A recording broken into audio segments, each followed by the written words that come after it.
Hoje nossa aula é sobre fato, opinião e tipos de discurso. Primeiro a gente tem que tentar entender o que é fato e o que é opinião dentro de um texto. O fato, ele vai ser alguma coisa ligada à realidade, né? Algo que aconteceu de fato. E, portanto, ele vai ser diferente da opinião. A opinião, ela vai ser usada para qualificar o fato, para alguém se posicionar diante dele. Quando a gente tem um texto que tem menos opinião, é porque ele vai ter menos adjetivo. Adjetivo não vai ser a única marca da opinião, mas vai ser a que mais vai ser usada para tornar um texto opinativo. No entanto, é difícil um texto absolutamente com fatos, apenas fatos, né? Então, a opinião, às vezes, ela é demonstrada até pela ordem em que você vai colocar as coisas dentro do período. Por exemplo, se você coloca antes o sujeito e depois o predicado, já vai recair uma ênfase maior sobre o sujeito. Se você trabalha com a ordem indireta, então você vai priorizar a ação ou o predicado.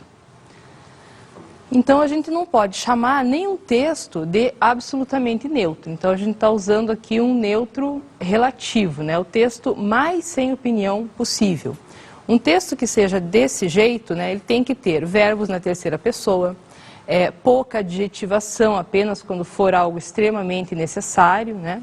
E uma ênfase a uma descrição, sem que você julgue o que você está descrevendo. Essa descrição ela não precisa também ter adjetivo, é só você recontar o que aconteceu para ser fiel aos fatos. Agora nós vamos analisar um texto. Idosos terão recursos, né, sobre incentivo econômico, atividade de lazer para os idosos. Vamos à leitura do texto. A Prefeitura de Curitiba, através da Secretaria Municipal do Esporte e Lazer, receberá R$100 mil para atender projetos voltados à terceira idade neste ano. Os recursos são provenientes de emenda ao orçamento da União, aprovada por solicitação da Câmara junto aos deputados federais no Congresso Nacional. De acordo com o projeto, a verba será investida na implantação e modernização da infraestrutura de esporte recreativo e de lazer para idosos. Bom, podemos ver pela leitura da nota, né, que ela vai se deter mais sobre o fato. Não há adjetivação da nota, né, tem um lado positivo da notícia que faz já uma referência de posição ou de opinião no título, né, de idosos terão recursos, mas não é nada muito exaltado. O título também foi bem escolhido porque ele resume o texto.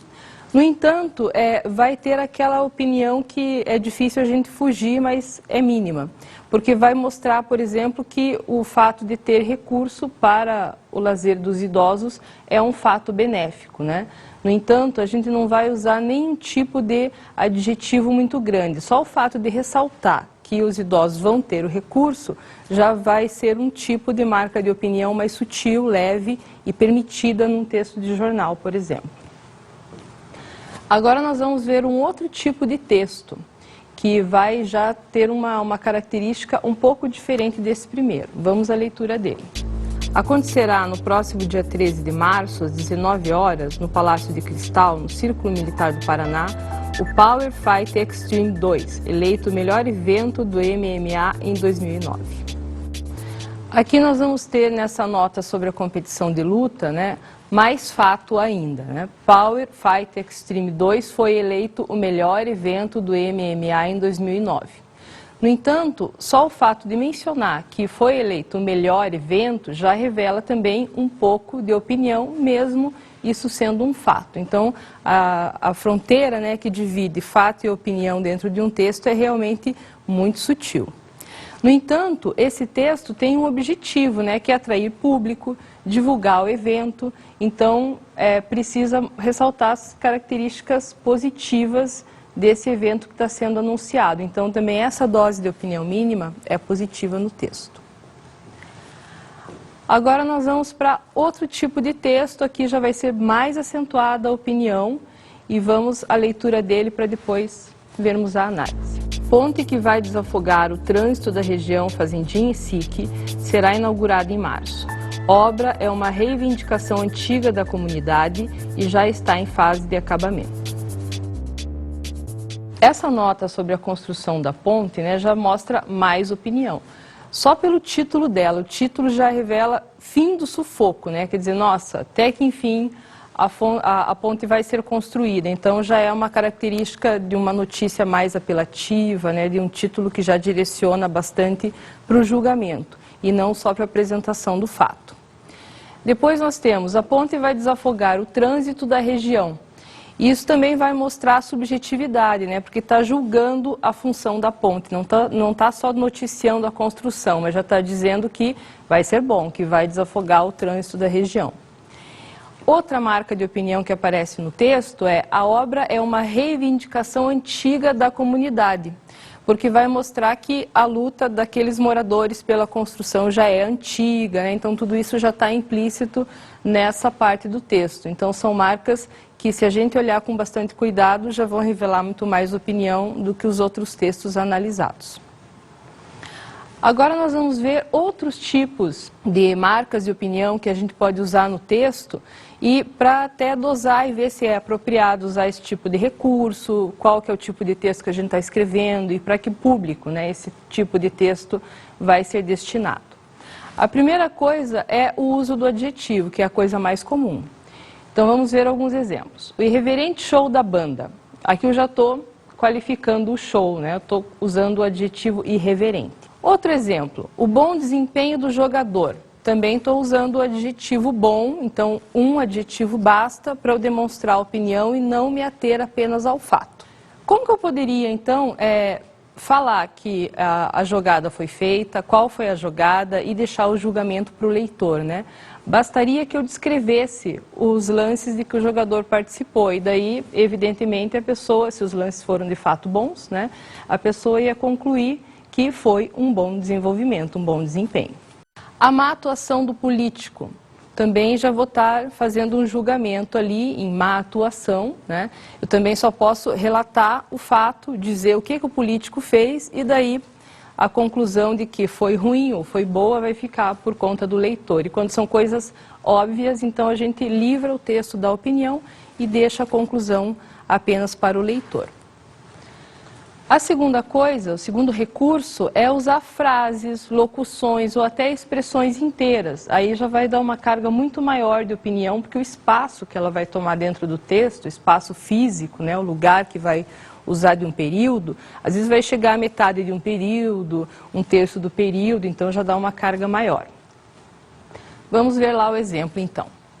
Vamos supor que tenha um nome para um redator de um jornal. Então, essa pessoa, redator de um jornal espanhol de grande circulação, denunciou que uma de suas matérias foi reescrita com a supressão de vários trechos. O fato, sem dúvida, é um assinte à liberdade de opinião e à democracia. Aqui eu estou evidenciando muito a opinião, né? Eu estou quase num tom assim panfletário mesmo, manifestando, meio que dividindo, né, a indignação da pessoa que fez a acusação, né, de que houve uma supressão, censura, etc. Então, o último período inteiro do texto é uma marca de opinião. E a alternância entre fato e opinião, aqui nesse caso, né, mais opinião do que fato, é um texto mais próprio das colunas que a gente vê em sites, jornais e revistas, né, que são diferentes daquele espaço onde a gente vê mais notícia, daí a notícia deve se ater mais aos fatos. Terceira coisa que vai poder demonstrar opinião é a escolha vocabular. Então, cada palavra, às vezes, ela pode parecer mais neutra do que a outra, né? E neutra sempre relativizando o conceito dessa neutralidade. No entanto, algumas já vão vir carregadas de um significado, e daí precisamos de mais cuidado em relação a isso. E os exemplos, às vezes, são pouco diferentes um do outro, precisam de uma análise mais cuidadosa. Vamos ver alguns exemplos. O presidente da França visita vários países em companhia de Carla Bruni.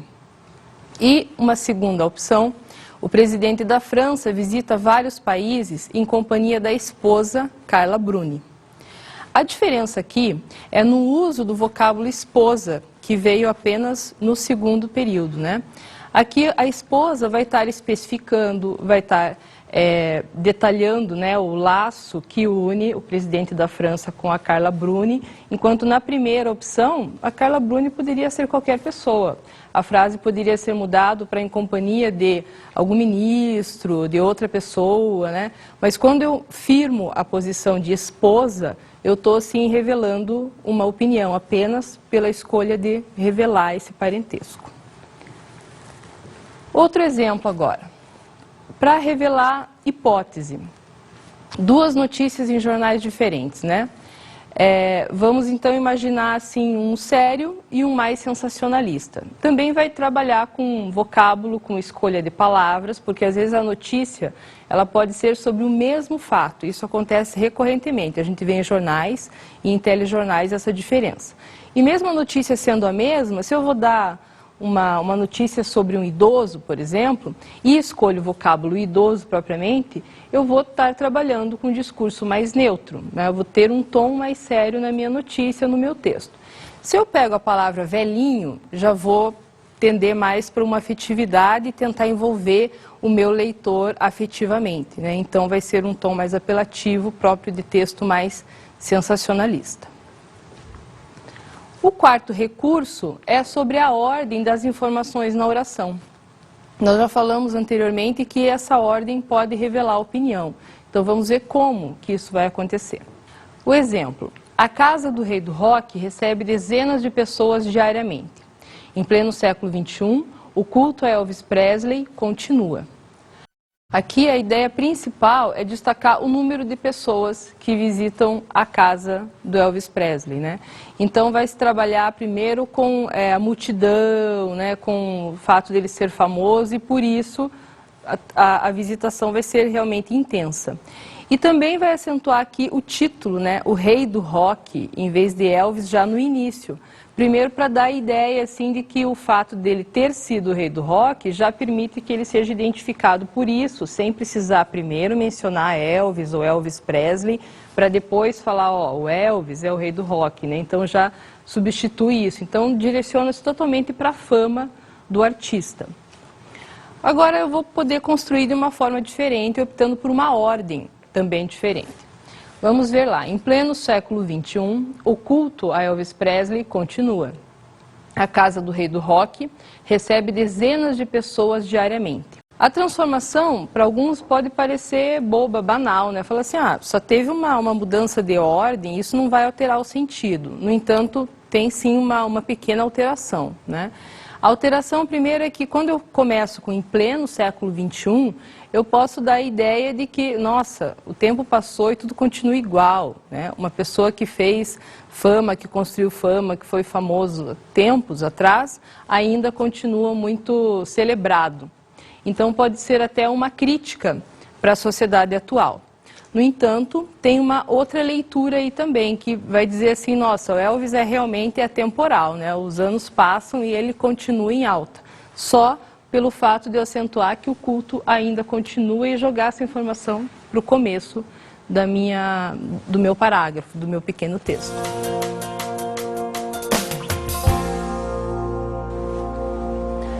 Outra forma de revelar a opinião é sobre o tipo de discurso que você resolve usar dentro do texto, sobretudo quando você vai citar a opinião de outra pessoa, né? Você pode citar a partir de um discurso direto ou de um discurso indireto. Você vai escolher a citação. Quando você escolhe a citação, você vai priorizar mais o fato, né, do que a opinião, porque aquilo que a pessoa falou vai ficar protegido pelo uso das aspas, vai ficar destacado do texto por espaços em branco. Então você está realmente falando, olha, eu não estou inventando isso, é exatamente o que o entrevistado falou, por exemplo. Já no caso, quando você revela opinião, né, em um texto, você vai poder usar o discurso indireto e trabalhar com o que a pessoa falou e misturando com o seu julgamento. Então precisa de um certo cuidado até para não perverter o que a pessoa disse efetivamente quando você for colocar a informação dentro do texto. Aí nós temos lá um exemplo de opinião. O bom desempenho do jogador. Quando eu pego esse exemplo, né, e coloco numa citação direta e digo, o técnico disse, o jogador teve um bom desempenho, Eu, como autora do texto, quando eu escrevo o técnico disse, eu já estou falando, olha, quem está falando que ele teve um bom desempenho é o técnico, não sou eu. Então eu consigo transferir a marca de opinião para o técnico e eu me isento como autor do texto. Então é um recurso bem eficaz para ficar mais no fato e não na opinião. Já vamos ver como ficaria isso agora no discurso indireto. O técnico disse que o jogador teve um bom desempenho. Aqui o discurso indireto funcionou porque eu disse, o técnico disse que não fiz nenhum julgamento sobre o fato dele dizer tal coisa ter sido acertado, ter sido equivocado, nada disso. Então o meu discurso está usando o discurso indireto, eu não julguei a fala do técnico e continua toda a responsabilidade da declaração indo para o técnico e não para o autor do texto. Agora nós vamos ver um texto para a gente identificar, dar uma lembrada nos tipos de discurso, né, no direto e no indireto. Vamos à leitura dele. Os sorvetes tradicionais podem causar diarreia, vômito e cáries nos dentes dos animais de estimação. Com o forte calor do verão e a relação cada vez mais cheia de mimos entre os donos e seus bichos, duas veterinárias de São Paulo lançaram em janeiro um sorvete produzido especialmente para cachorros. Thaís Muscher, veterinária e empresária, afirma que a ideia surgiu porque ela mesma dava sorvete para seu cachorro. Muita gente faz isso, mas não é recomendado. Nós pegamos a fórmula básica de um sorvete e tiramos a gordura hidrogenada, o açúcar e diminuímos em quase 50% o teor de lactose, explica. Mas, assim como os demais petiscos, o sorvete não deve substituir a ração. Thaís e sua irmã Juliana, que também é veterinária, dizem acreditar que o produto é o primeiro do tipo fabricado no Brasil. Fizemos muitas pesquisas, achamos uma marca registrada, mas não achamos o sorvete para vender e não achamos o site da empresa. Encontramos sorvetes para cachorros produzidos nos Estados Unidos, Bélgica e Taiwan, diz Thaís. O médico veterinário especialista em dermatologia, Alexandre Pasternak, não recomenda nenhum tipo de petisco para os animais de estimação. Pasternak, que é diretor da Anclivepa, Associação Nacional de Clínicos Veterinários de Pequenos Animais de São Paulo, diz que 90% das alergias em cachorros são causadas por esses tipos de alimentos. De acordo com o veterinário, a alimentação desregulada, com excesso de carboidrato dos petiscos, pode causar distúrbios gastrointestinal, endocrinológico ou dermatológico, como as alergias, obesidade, diabetes e hipertireoidismo. Eu não recomendo bife, sorvete, nada disso. Uma cenoura e interação com o animal são mais indicados do que esses petiscos, afirma Pasternak. Então vamos retomar alguma coisa básica sobre o discurso direto, né? O primeiro modo de mostrar o discurso direto no texto é você indicar o autor de quem falou alguma coisa, de quem escreveu alguma coisa que você vai citar, né? Então você usa o nome próprio ou um relator, você diz o escritor, você diz o entrevistado, né? Ou simplesmente o pronome pessoal, ele ou ela. Depois você faz a abertura, você vai usar um verbo de quem, quer dizer, um verbo que indique falar, declarar, né? Então você diz o escritor falou. Já estamos fazendo a soma aí do item 1 com o item 2. Você pode também nessa abertura usar verbos no imperativo, né? E apenas acabar com a ideia de somar a indicação do autor com falar, declarar. Você pode simplesmente falar observe, 2 pontos, e daí entrar com a citação entre aspas, né, e devidamente separada do texto se ela for uma citação longa. Você pode também usar um período inteiro para fazer a abertura, né? Por exemplo, a observação a seguir comprova isso, 2 pontos, e daí você faz a citação também preservada entre aspas, né, ou através de espaços que a deslocam do texto. Quando você usa o nome do autor, o verbo de quem, de falar, declarar, né, mencionar, você também tem que colocar os 2 pontos. Assim como quando você usa só o imperativo ou um período inteiro para abrir a citação. Então, os 2 pontos é o que separa o que você está acabando de dizer para dar espaço ao discurso direto mesmo. E daí, tudo que entrar nesse bloco do discurso direto é a opinião de quem falou, de quem mencionou e não do autor do texto. Agora, a ordem, né? Apresentação e citação do discurso. Tanto faz o que você vai fazer de regra, né? A número 1, que pega primeiro o autor do texto e o verbo de quem, que já é o item 2, ou se você vai fazer a abertura através de um período inteiro, para daí a citação. Importa que primeiro você apresente e contextualize a citação para o leitor já se situar dentro do texto. Agora, a segunda forma de indicar o discurso direto, né? Às vezes, o discurso direto, ele vem primeiro todo o bloco entre aspas e depois você vai mencionar quem que disse aquilo, de quem que é aquele discurso, né? Também é uma fórmula bastante usada. Nesse caso, depois do bloco entre aspas, você usa a vírgula e depois você vai usar quem que falou aquilo e você vai ter que colocar o verbo de quem novamente e o nome do sujeito. Por exemplo, a fala, entre aspas, e depois falou o escritor tal.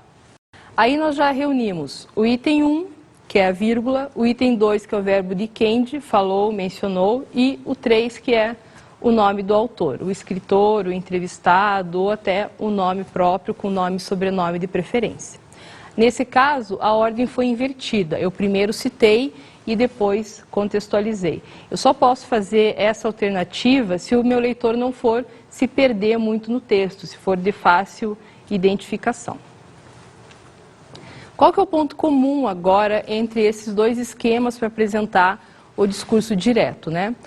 É a necessidade de o discurso que vai ser citado de modo direto, e já o nome está dizendo, se é direto, é exatamente o que a pessoa falou, tem que ser transcrito ipsis literis, então eu vou usar ou aspas ou travessão. Esse que é o ponto comum, é a exigência, para eu preservar esse discurso. Nos textos que não são literários, o normal é você usar aspas, o travessão fica mais restrito quando tenho um diálogo inteiro para transcrever numa história, por exemplo. Retomando agora o discurso direto dentro do texto, para a gente trabalhar com essas regras e esses esquemas e ver o que o texto que fala sobre o sorvete para cachorro vai mostrar para nós de ocorrência de discurso direto.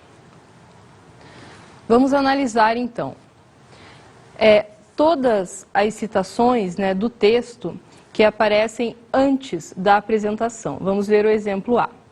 Muita gente faz isso, mas não é recomendado. Nós pegamos a fórmula básica de um sorvete e tiramos a gordura hidrogenada, o açúcar e diminuímos em quase 50% o teor de lactose.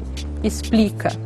Aqui a gente usou o discurso direto, entre aspas, vejam ali as aspas preservando a fala da pessoa, depois a vírgula, depois o verbo de quem. Explica. A gente não tem ali o nome de quem falou. Quando isso acontece é porque o texto já citou, já marcou bem a pessoa que está dando essas declarações dentro do texto e o leitor também, voltando ao que foi dito antes, pode ter a conclusão. Quem explica? A Thaís, e até o nome dela já apareceu inteiro no texto, que é a veterinária que começou a dar as declarações. Letra B.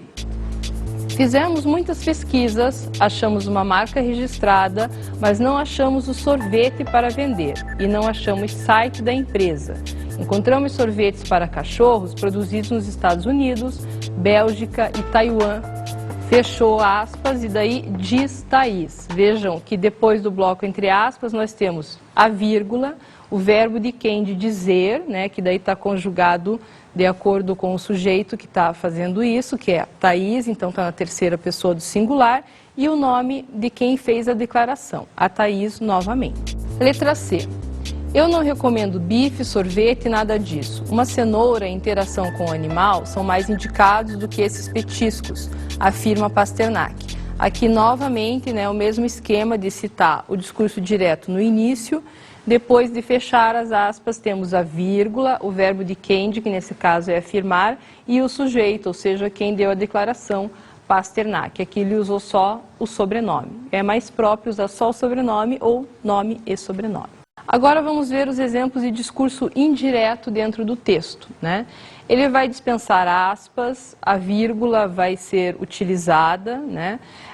Eu vou poder até fazer a substituição da vírgula por 2 pontos, porque eu não vou usar os 2 pontos nessa modalidade de discurso, e vou usar o verbo de quem de mais o que. Então é muito comum eu usar falou que, mencionou que, disse que. Outra saída, posso usar as conjunções ou locuções conjuntivas, né, para dizer que conforme fulano, de acordo com, segundo fulano. Então é uma outra possibilidade. Nesse caso eu fico só com a conjunção ou a locução conjuntiva e o nome da pessoa que falou. Vamos ver agora exemplos do discurso indireto no texto, no mesmo texto que falava sobre o sorvete para cachorro. Letra A.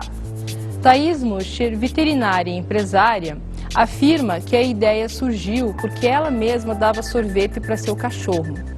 Aqui eu tenho afirma que.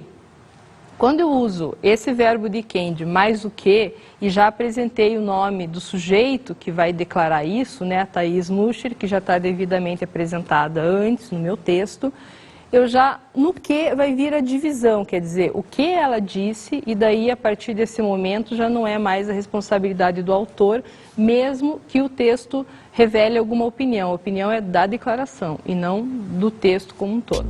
Letra B. Thaís e sua irmã Juliana, que também é veterinária, dizem acreditar que o produto é o primeiro do tipo fabricado no Brasil. Aqui vai ser colocado qual que é o sujeito, aqui o sujeito vai ser composto, né, Thaís e sua irmã Juliana, e daí que também é veterinária, para apresentar mais propriamente a irmã, que ainda não tinha sido apresentada, assim como a Thaís, e daí eu vou usar o verbo dicende já depois do meu sujeito. Dizem, acreditar é uma locução, né, para expressar o mesmo valor do verbo dicende, e daí o que, e a partir dele a ideia que é delas e não do autor do texto, que o produto é o primeiro fabricado no Brasil. Letra C. Pasternak, que é diretor da Anclivepa, Associação Nacional de Clínicos Veterinários de Pequenos Animais de São Paulo, diz que 90% das alergias em cachorros são causadas por esses tipos de alimentos. Então aqui eu tenho Pasternak, que vai ser o meu sujeito, depois eu tenho também uma longa apresentação sobre ele e o verbo dicende, diz, e depois o que. De novo, é nesse ponto que vai ser o divisor, né, do texto entre o que é efetivamente texto e o que passa a ser a citação, o que divide isso. Letra D. De acordo com o veterinário, a alimentação desregulada, com excesso de carboidrato dos petiscos, pode causar distúrbios gastrointestinal, endocrinológico ou dermatológico, como as alergias, obesidade, diabetes e hipertiroidismo. De acordo com o veterinário, vai ser já a segunda opção, né? Eu não vou ter nesse caso aqui sujeito mais verbo dicende mais que. Eu vou ter a locução conjuntiva de acordo com e daí a função, o sujeito, né? Ou nome daquele que vai fazer a afirmação, nesse caso o veterinário. E daí a afirmação propriamente dita. Então, de novo, eu vou transferir a responsabilidade, se há opinião no trecho, a opinião não vai ser acreditada ao autor do texto, mas aquele que falou. Então, vejam que o que é comum aqui nessa estrutura é que nesses três trechos que nós vimos agora, depois do nome, do verbo dicende, do que, né, perto do sujeito aparece ou um aposto ou uma oração explicativa. Isso tudo para dar mais detalhes, além do próprio sujeito ou da função que ele ocupa, sobre, né, o que ele gerencia, que a irmã da Thaís também é veterinária. Então, informações a mais, que vão além da própria apresentação. Letra D. Nesse de acordo com que nós analisamos lá naquela letra D, nós temos o de acordo com que é a locução, depois o nome e a vírgula para separar, né, o acessório do que é básico. Então, geralmente, essas informações que começam com locução conjuntiva ou conjunção, de acordo com, segundo, conforme, né, é um bloco que vai se desvincular do texto, que é a informação básica, que é sujeito e predicado. Então, eles guardaram a informação básica para toda a citação. O que o veterinário afirma é meu sujeito, predicado, ou seja, a informação completa. Onde eu apresento e faço a entrada para o discurso indireto é informação complementar ou acessória. Outra informação importante sobre o discurso indireto é que ele precisa parafrasear. Isso é muito importante, porque eu não vou poder citar exatamente o que a pessoa disse, porque senão eu vou copiar. E daí, se eu vou copiar, é melhor usar o discurso direto, colocar o trecho entre aspas, né, como manda o figurino, ou numa hipótese mais literária, usar o travessão. Então, quando eu uso o discurso indireto, eu uso sinônimos, eu me aproximo daquilo que foi dito, sem distorcer nenhum sentido, e indico o nome da pessoa para acreditar a ela, né, a autoria do texto. Agora, o discurso indireto livre. Ele vai ser um tipo de discurso bastante diferente, porque ele vai fundir o discurso do narrador e do personagem, que normalmente apareceriam em forma direta, né, dentro do texto. Então vai misturar as formas de discurso, ele também não vai usar pontuação, isso vai confundir um pouco o leitor, porque não vai dar muito aviso de quando muda, né, do narrador para de repente aparece a fala ali do personagem e o leitor não sabe ainda que mudou, precisa reler o trecho quando o trecho é mais complicado. Ele não vai usar também o verbo depend mais o que seria uma outra dica, além da própria pontuação, considerando os 2 pontos ou a vírgula. Então, mais uma razão para o leitor se confundir mais. Por isso, esse tipo de discurso ele não vai aparecer muito em notícia, texto didático, né? Um texto que precisa ser mais claro, documentos, por exemplo. Também vai ficar mais restrito ao lado literário, né? Um discurso mais artístico, por exemplo. E a autoria do discurso, ela fica subentendida. Então, isso faz falta para dar clareza ao texto também, não é? Vamos ver aqui uma hipótese, né? Um exemplo criado também. Então, para fazer uma forma de discurso indireto, vamos imaginar uma situação. Existe um casal e o marido vai decidir pedir demissão do emprego, né? Por diversas razões, só que ele vai antes falar, né, com a esposa e depois afirmar a escolha que ele fez. Então, depois dele informar a escolha à mulher, ela diz, tocando a mão dele, que o apoiará para sempre. Em vez de a mulher falar, eu o apoiarei para sempre, né, agora em forma de discurso direto, entre aspas e tal, o discurso aparece dentro do trecho. Ela diz, tocando a mão dele, que o apoiará para sempre. Então, estou transferindo todo o discurso, né, até colocando numa terceira pessoa, colocando na boca daquela mulher, só que sem transformar numa marca fácil para que o leitor identifique, como num discurso direto, por exemplo, sem pontuação e sem aspas. Agora vamos ver como fica esse exemplo num formato de discurso direto.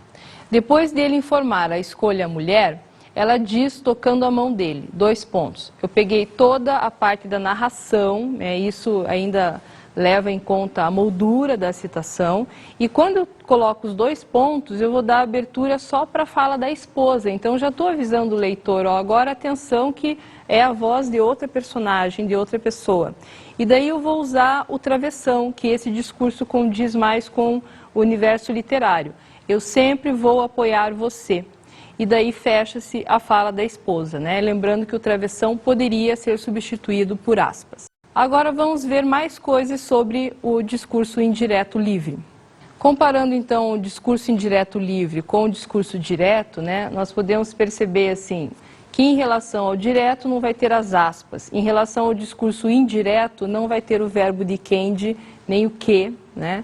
Também vai abrir mão dos 2 pontos, né? Vai abrir mão da vírgula como divisor entre a citação e quem está falando, porque a autoria não vai ser bem enfatizada nesse tipo de texto. Então, tudo fica subentendido e fica sem a divisão de marca mesmo entre a fala e a narração do texto ou a opinião do autor do texto, quando houver opinião. Esse discurso, ele vai exigir, portanto, mais atenção do leitor, né? É fundamental saber quem está falando, com quem está falando, para daí, quando aparece essa coisa meio estranha de que o apoiará para sempre, no exemplo que nós vimos, nossa, mas quem falaria isso, né? Que o apoiará para sempre? Como diz mais com que personagem? Então, vai depender de mais interação do leitor com o texto, por isso é mais comum em textos literários que não vão privilegiar tanta clareza conforme o estilo. Agora nós vamos ver algumas questões sobre os temas que nós abordamos nessa aula. Vamos à leitura das questões. Número 1. Identifique as marcas de opinião no texto a seguir. O velejador, economista e empresário Wilfredo Schirman lançou o livro Navegando com Sucesso. na Praça Central do Shopping Miller, em Joinville, e na Praça Central do Shopping Neumarkt, em Blumenau. Ótimo contador de histórias, apresentou reflexões sobre o sentido de palavras como sucesso, família, trabalho em equipe, sonho e disciplina. Aqui nós percebemos, né, que as marcas de opinião são bastante poucas.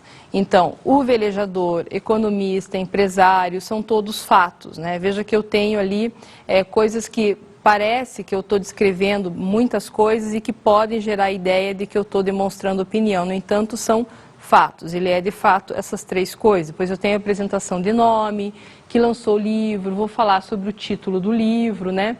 E quando eu vou me deparando lá com o meio do texto, de repente eu encontro lá um ótimo contador de histórias. Aí sim vai ter a marca de opinião. Aqui eu vou demonstrar a opinião no texto, porque eu vou usar um adjetivo, apenas um, né? O ótimo. Então, é fato que a nota está divulgando o livro, está divulgando um evento, etc. No entanto, apenas o ótimo já serve para comprometer uma pretensa neutralidade do texto. Neutralidade sempre no sentido relativizado. Depois o texto volta a ficar todo informativo, só se atendo a fatos. Número 2. Identifique a modalidade de discurso dada e depois faça a alteração indicada entre parênteses. Letra A. O pai disse ao filho: decidi lhe dar um carro. Passar para o discurso indireto. Letra B. A professora informou aos alunos que no dia seguinte não haveria aula. Passar para o discurso direto. E letra C. O neto abraçou o avô e disse que quando crescer quer ser aviador. Passar para o discurso indireto livre. Bom, na letra A, nós temos um discurso direto, né? Eu tenho a marca ali, o pai, que é o sujeito, o verbo de quem, de disse, o ao filho, que só vai complementar um pouco para dizer com quem que ele está falando, né? E os dois pontos. Depois disso, já vou ter a marca das aspas para preservar o discurso do pai. Agora, a minha função é passar isso para o discurso indireto. E daí nós vamos ter: o pai disse ao filho que tinha decidido lhe dar um carro. Vejam que eu adaptei ali o verbo, né? Se o pai disse, eu estou num passado recente. E o que ele falou, o fato dele ter decidido antes dele ir conversar com o filho, é um passado anterior a dizer. Então eu tenho que usar um passado remoto, por isso tinha decidido. E daí vejam as marcas do discurso indireto, né? Sem aspas, sem dois pontos, e sujeito o pai, né? O verbo de quem, para quem que ele falou, a declaração que ele fez, e o que, e depois a declaração dele adaptada ali com a mudança do verbo. Letra B. Na letra B nós temos: a professora informou aos alunos que. Esse início já é toda a construção do discurso indireto, né? Então tem o sujeito, tem o informar, que faz o papel de verbo de quem também, o aos alunos, para eu também firmar qual é o interlocutor dela, e daí que no dia. O que vai fazer a entrada para a declaração que ela deu. E a tarefa é passar para o discurso direto. Então as aspas têm que aparecer, não é? A professora informou aos alunos, dois pontos.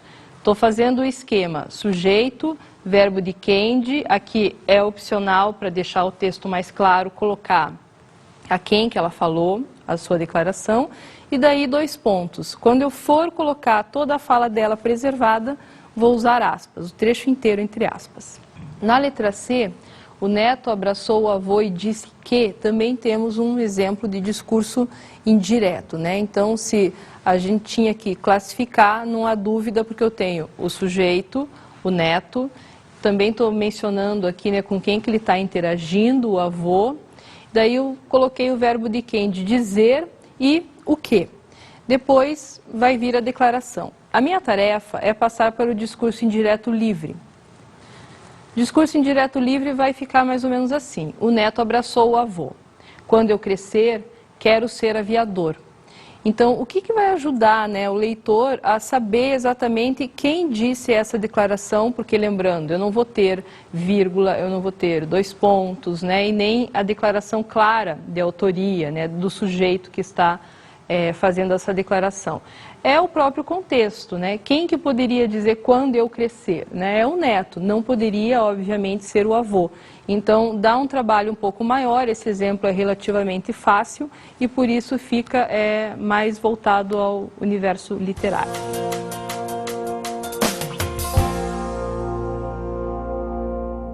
Para treinar um pouco os tipos de discursos, né, que são os mais utilizados, a gente tem os jornais e as revistas e os sites como as coisas que mais nos ajudam nesse sentido. Então é fácil, é só procurar algumas entrevistas de algum assunto, né, que interesse a você e daí numa segunda etapa tentar fazer o texto a partir da transcrição da entrevista, transformando o discurso direto da entrevista num discurso indireto. Mas não vai esquecer depois de retomar a entrevista para ver se você não alterou o sentido da fala do entrevistador, porque essa é uma armadilha muito comum nessa transcrição.